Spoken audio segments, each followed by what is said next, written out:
Okay. On to the church, tabernacle. The church, man. Okay, this is what I feel. I feel like the church. I feel like like so many different viewpoints from this. I feel like at some point they pimp the church. I feel like at some point these people come in, they get cool with these pastors, and I say, oh, we want to talk to your congregation. We need them for votes. Oh, you talking about from a political perspective as Oh, well? no, what are you talking about? We Oh, can go there. Let's go there. What yeah, you talking no, about? without a doubt. They every 4 years they come, and they don't bring anything. They make no promises. They come in. They just basically do the song and dance, bring the hot sauce, to bring the hot sauce to the radio station. They go downstairs, get them a plate, and then say vote for me. And then believe me, I done seen it, man. I This seen is what it. I'm They saying. don't go to church there. They don't. They have That, no fellowship, and they ain't never put no ties in. They just be there to plug, and then that works because then they can say, "Oh, such and such," Pastor No, the alderman or whatever. They get their picture up there, and the more important, elevate status for the head of the church, who then looks infallible. Who, because look at all the connections they got. Then mm-hmm. and then I want to say this. This is not everybody. I know. I actually personally know a few really dope pastors. They do Yeah. stuff. They take care of kids. They help the community. They say that they give money to whoever. There are some really dope ones, but I want to make a point to say they are the 1%. Of the of Of the total yes, that does congregation. not happen. That I'm does saying. not happen. And if you, my dad always talks about this. Always talks about this. No matter what state you go to. And the more I travel, the more I learn this. No matter what state, they got hoods, Yeah. right? We all know that. Mm-hmm. But the hoods have two things, and they're always in extremely close proximity. That's how you know you're in the hood. They have a liquor store In churches, and a church, and they like right right? next to each And other, they are so close to one another right every along the single here. time. They're And right. hmm Yeah. that should tell you pretty much everything you know about the economics and uh, of the area, Yeah. and where the money goes and the money flows. So when they say the money doesn't stay, and that's another thing, the money don't stay in our community. The money don't stay in our community. The money don't stay in our community. Well, if you're giving 10% to the church, why the hell is the community so messed up? Like greasing their palms, man. Everybody, and that's the thing. Like you said, not every church. As a disclaimer, we are not saying that every church does this. We are just talking about those that we see and things and experiences that we have had. Not every church does this. However, I do agree with you because I always feel like if every church got on board, there should be no more problems. None. There They should be could, no first of more all, they're problems. tax exempt. They're Right. tax exempt, There and should you're be no giving, more problems. There yeah. should be, we should be putting up buildings. We should be putting up this. We should be making centers. We should be talking to the gang leaders. We should have guns off the streets. Everything. There should be no more problems, right? But the problem is that we're the problem. The people are the problem. Like that's the problem. Like everybody greasing their palms. You looking back, then people go through church hurt.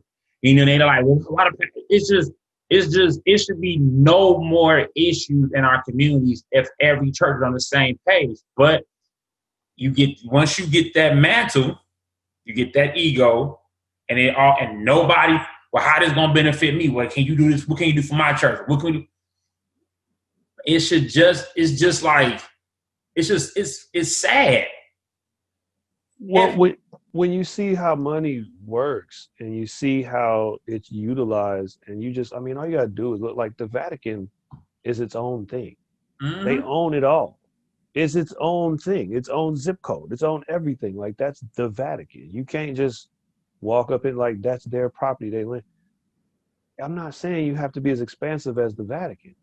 I'm just saying that if you give money and you take money from the community, then what are you giving back to the community? That's such a simple, basic thing. If you pay taxes and you weren't getting anything for your taxes, you'd be pissed. You'd say, why am I giving you 20 to 30% of my money, in some cases 33% of my money, Mhm. and I have nothing to show for it? These damn potholes are still here. Now, Chicago is its own issue with tax increment financing, which is an absolute scam. If you've never heard of TIF, you should Google it. That is one of the reasons Chicago has its same continuous dilapidated areas, and they always constantly working on uh, Lakeshore Drive, Mhm. downtown. All that's always going to be pristine, but everywhere else, the hood is always going to be messed up, and that's a scam through property taxes called TIF. But away from that, generally speaking, your tax money should speak for your area. Mhm. And your ties are the same thing. Why would we not let that speak for the community? Like, why would you not do that? Like, how is, if you're giving it to God, how is he spending it? He or she or God, period. Like, Mhm. how are they spending the money that you still messed up? You still next to a liquor store. Yeah. Like, how is that money? Did he drink it? I don't think God drank that money. So you got some questions. Like, there's some stuff, man. And I know it doesn't make like people be uncomfortable. People definitely be uncomfortable dealing with it because they know it's wrong. Yeah. One dude asked me two things. One dude asked me at my job. He said, "And if you had $1 million, would you tithe off of that 1 million?" I said, "Nah, I would give a donation, but I wouldn't tithe that 1 million."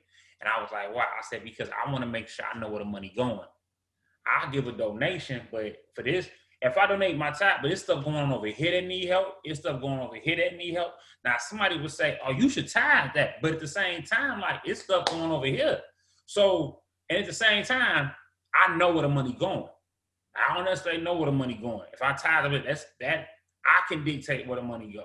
The second thing, you remember when Minks, they had a big thing with Minks about the factory, about him being next to the factory. Yeah, yeah, yeah, yeah. When he was talking about that, I remember that like when I was just like, yeah, why is the church right next to the? How is that working? And then when you in politics, and I just don't think that I think the church should not be in politics. Number one, and I think I think if we're paying our tithes and paying our tenth to the church, like you said, there's no reason why we shouldn't have businesses, blocks, just pristine, everything. Like, Well, there's no transparency, and it's similar to politics. There's no oversight. There's no transparency. The church ain't opening its books, and neither is the government to a certain level, to a certain degree, right? Like you need more people. We need more people involved in city council so we can see the books. We mm-hmm, need to know how money's being allocated, and that's why it's important to have your councilman, your alderman, your blah blah mm-hmm, blah blah blah. That's important. But like once you get up to state and federal level, and this is what Republicans will always scream, even though they're every bit as guilty of doing it. mm-hmm. They hemorrhage the money and put it into places they shouldn't. They misappropriate the funding, and then be like, "Well, what do you want me to do? Hey, it's just business. We'll get in. We need more.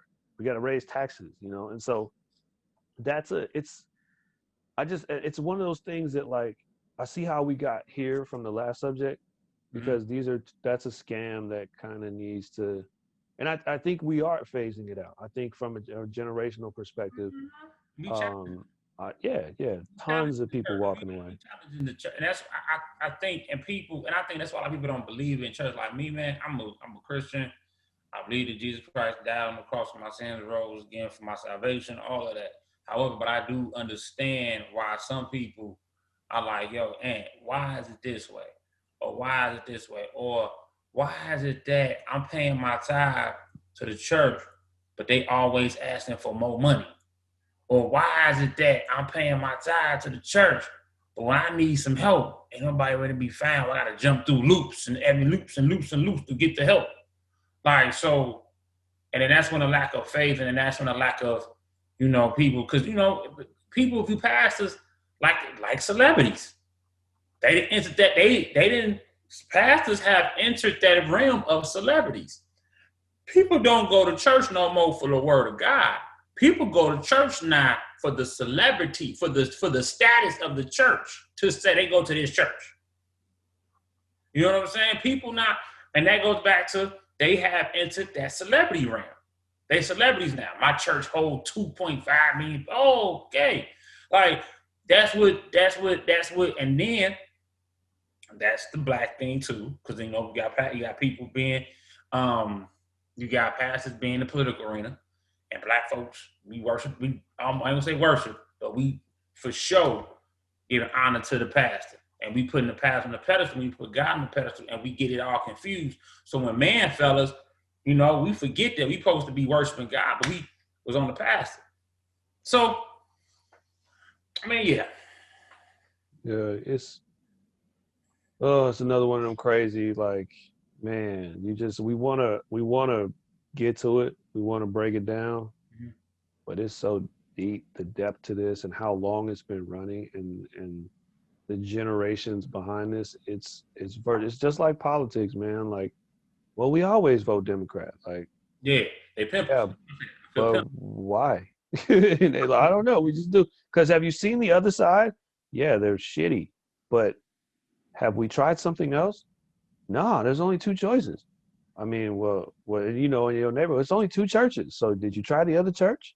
And it's like, but they're doing the same thing. The neighborhood's fucked up. Like if you put, I feel like in any job, and the same as what we was talking about before.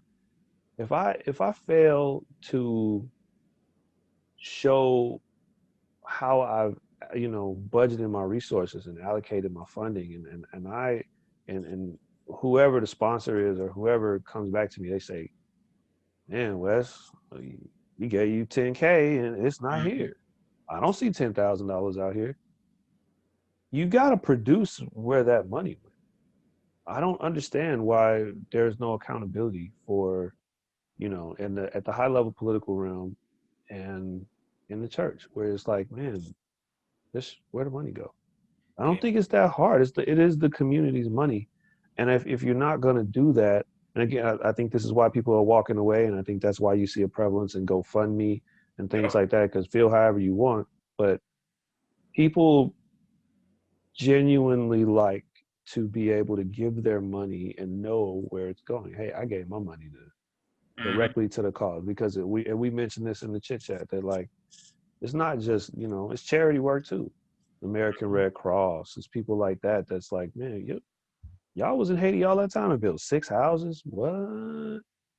Like Right. those are the things that people are getting away from. So as we get more educated and have more access, hopefully, we get better about these things. But it just takes more work and it takes more information, and we can't rely on talking heads. Yeah, people gotta do their own research, bro. I mean, I think we have gotten to the day and age where people have to step out of tradition and really challenge their thinking, which means you're gonna have to get out your comfort zone and have to step into another realm of understanding that will make you say, okay, cool. I can see it from this viewpoint. Like, I think that's just the only because we so far in tradition. We so far. Like I learned. We just so far in tradition, and the mind fuck is real. Like like when I stopped growing my hair out, my mom was like, "That's not my baby. That's not what it is. You need." But we were so caught up in tradition, like how you should look, how this should look. We all caught up in the tradition of things, and tradition is gone. Like where's our money going? Yo, cool. Okay, according to my sheet, okay, I paid $1,000 in tithes, but this window's still cracked. But we got people over here that need this. We got people over here that need that. So where's all this money going? Where the money going? I mean, what I mean, what is what we and in black and I understand. I feel like black folks, we kind of we being pimped on so many different levels. Well, that's tradition too, and I don't want to keep that tradition anymore. I don't think, and we don't have to. We just don't. I loved it every time there's black-owned banks opening and things. You always hear about an influx of new accounts and stuff. I think Killer Mike is one of the most recent ones. Mm-hmm. And stuff like that it's encouraging and people understand it. But I think the challenge is probably bringing some of the old heads over and Hmm. bringing them in because they don't understand and they need to learn to see like, oh, maybe. And I know this is hell to tell anybody over 30 really is tough to get them to change their mentality on something. I But when agree. you in your 50s, You 60s, ain't changing you that shit. survive, that's over. You are You who ain't you changing are. that. Yeah. So yeah, and I think, that's probably the toughest thing because they are still very active in Hmm. how things work. And we kind of got to figure out a way to break that generational divide so they can understand like, hey, it's okay to be wrong on this one. There's stuff that we don't make it this far without you, so we can't say that like, hey, Hmm. it's not your fault, it's just what it was. It was the hand you was dealt. We don't have to play that hand no more. That's let's just move up. Yeah, but man, so many people, bro. So many people are stuck in those mental, like, and that's why I like. Cause me, I go to therapy. I ain't go this week, but I normally go every 2 weeks. And I do believe that therapy helps you to talk out those issues and unlock. Like when I told somebody recently, I'm like, man, me growing my hair out helped me to unlock a whole different level of understanding. And they was like, why? I said, because I have always stuck to the norm of things. This is the norm. I'm not gonna go out this box. This is the box that I have. I'm not gonna go out this box. Well, I'm not gonna go, I'm gonna stay in my lane. But then I realized as I stayed in my lane, I wasn't being happy. Then I realized like, let me go over here. I'm like, oh, it's okay over here. Like, yo, this is actually in this lane they talking about thinking for yourself and really going to do things. Oh, okay, this is the lane that really that okay. I think that's what we have to do. We have to challenge the thoughts of people. First of all, we need to get mental health together, challenge the thoughts of people, and really step out of our comfort zone because tradition is over with, bro. I look at race totally different now. Race totally different. Everything that we was taught as children and growing up, I'm aware of my race. I'm aware of what a black man means in America. But I'm also aware that I have to be mindful that I judge people according to who they are and don't just side with them because they're my color because my color be wrong too. I talked to somebody recently, and I was just like, man, you know what's I like, they're like, you know who the most racist people are? The most racist race in America. I was like, what? They're like black people. I was like, damn. I was like, this was coming it was me and the black man agreed. I was like, damn, you got a point on that. There's a Chris Rock joke about that. He says the most racist people in America are old black men, but there's a reason. It's because they didn't see some real racism. Yeah, And I the only, I mean, by the textbook definition is that black people can't be racist because they're not affecting policy. They're not at the top. But prejudice, yeah, I don't think there's anybody more prejudiced or conservative than black people in America. I really truly, but and honestly, which makes all of this laughable and just goes to show you how powerful racism is and mm-hmm. how much of it does to your mind. Honestly, if Republicans would just not be racist, not overtly racist, they would have the black vote in the Oh, bag every yeah, single election. Black yeah, people don't believe in any of the leftist shit at all. I right. mean, overwhelmingly, it's. I mean, unless you're like, I want to say our age and younger. That's really where it started. We were like the first, and it wasn't even all of us. It's like half of us.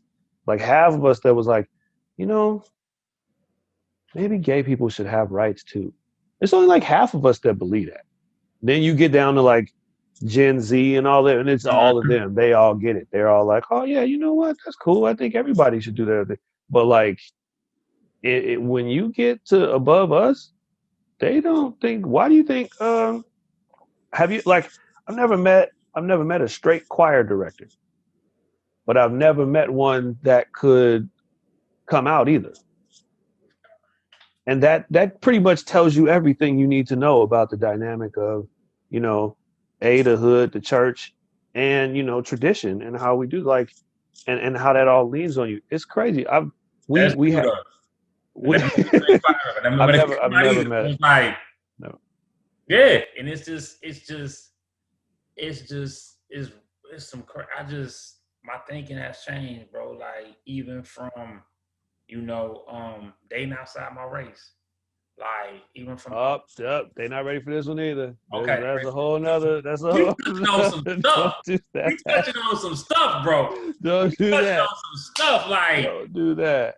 we touching on, bro. We touching. It's a lady at my job. Hold on. I'm gonna stop this. And we're going. We touching on some stuff.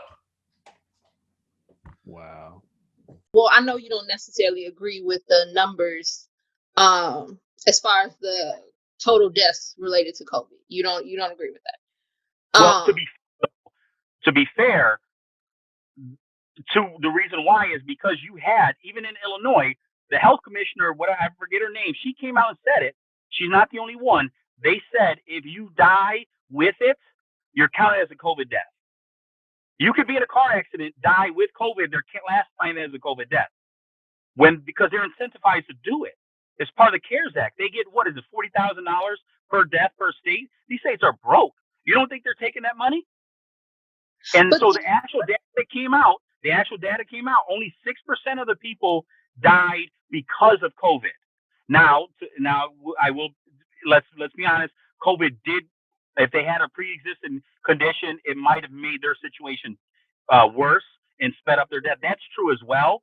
But only 6% were strictly because of COVID. What the hell are we doing? Why are we shutting everything down? You mean to tell me it's not political? But keeping with that vein, then, if you're saying that these deaths have been exaggerated for the money, then why would these states work to get their total number of deaths down?